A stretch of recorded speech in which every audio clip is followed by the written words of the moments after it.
எட்டுக்கிறாம இன்னைக்கு 1 லட்சம் ரூபாய் ஏழை எளியவங்களுக்கெல்லாம் இது நல்ல உதவிகரமாக இருந்தது.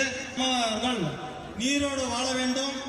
நம்மளை விட்டு பிரிந்தாலும் அம்மா அவர்கள் கடவுள் புண்ணியத்தில் மீண்டும் நமக்கு பிறந்து தமிழ்நாட்டு முதலமைச்சர் வர வேண்டும் என்று எனக்கு பேச வாய்ப்பளித்த உங்கள் அனைவருக்கும் நன்றி உரை தெரிவித்துக் கொண்டு முடித்துக் கொள்கின்றேன். நன்றி, வணக்கம்.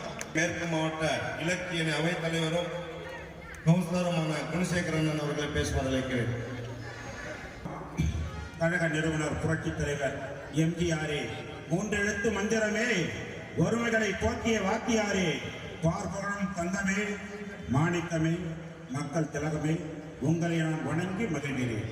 அம்மா எங்கள் ஆருயிரே, மக்களை முன்னின்று காத்த மூலவரே, கழகத்தின் சிற்பியே, தமிழர் புரிந்த தவத்தால் மண்ணில் அவதரித்த மாசக்தியே, விலையல்லா அரசியால் இல்லாமை தீர்த்தாய், விஞ்ஞான கல்வியால் கல்லாமை மாய்த்தாய்.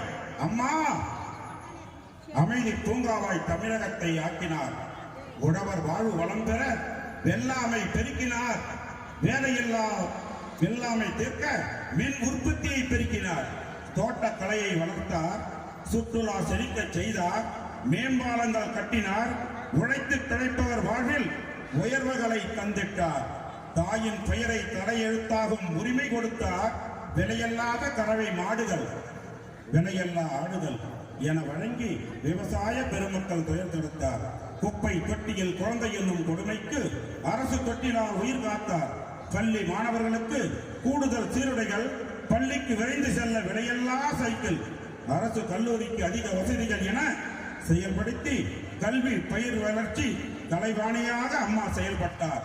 இன்று அண்ணன் எடப்பாடியார் அவர்கள் புரட்சி தலைவர் வழியிலே புரட்சி தமிழர் சுமார் 4.5 ஆண்டு காலம் ஆட்சி செய்தார். குடிமராமத்து நாயகனாக ஏழை விவசாயிகளுக்கு ஒற்ற தோழனாக இருக்கின்றார்.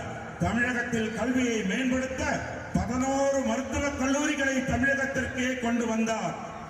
தமிழகத்துக்கு அனைத்து தரப்பு மக்களுக்கும் சுதந்திரமாக வாழ சட்டம் ஒழுங்கை சரி செய்தது எடப்பாடியார்.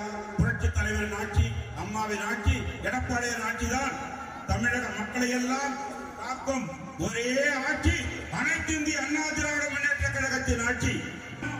இன்று திமுகவின் ஆட்சியிலே கொலை, கொள்ளை, கற்பழிப்பு என பல அநியாய அட்டுழியங்கள் நடக்கின்றது.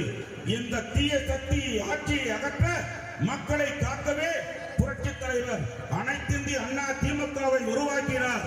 இனி வரும் காலங்களிலும் வரும் பாராளுமன்ற நாடாளுமன்ற தேர்தல்களிலும் மக்கள் இயக்கமான மக்களுடன் கூட்டணி கொண்ட அனைத்து இந்திய அண்ணா திராவிட முன்னேற்ற கழகத்தின் இரட்டை இலை சின்னத்திற்கு வெற்றி பெற செய்ய வேண்டும் என்று என் அன்பு தாய்மார்களே, பெரியவர்களே, கழகத்தின் விசுவாசிகளே, நீங்கள் அனைவரும் இரட்டை இலை சின்னத்திலே வாக்களித்து இனி வரும் காலம் பூராவுமே தமிழகத்தில் அனைத்து இந்திய அண்ணா திராவிட முன்னேற்ற கழகத்தின் ஆட்சி வளர வேண்டும். அதற்காக நீங்கள் உழைக்க வேண்டும். அதற்காக நீங்கள் பாடுபட வேண்டும். உங்களுக்கு உற்ற தோழர்களாக இங்கே பாருங்கள், கழக பொறுப்பாளர்கள் உங்களுக்காக 24 மணி நேரமும் ஓடோடி உழைத்துக் கொண்டிருக்கும் அண்ணன் தம்பிதுரை அண்ணன் அவர்களும் மாவட்ட கழக செயலாளர் அவர்களும் அனைவரும் இருக்கின்றார்கள். அதனாலும் நீங்கள் அனைத்து இந்திய அண்ணா திராவிட முன்னேற்ற கழகத்திற்கு வாக்களித்து வெற்றி பெற செய்ய வேண்டும் என்று உங்களை அன்போடு வேண்டி விரும்பி கேட்டுக்கொள்கிறேன். நன்றி, வணக்கம்.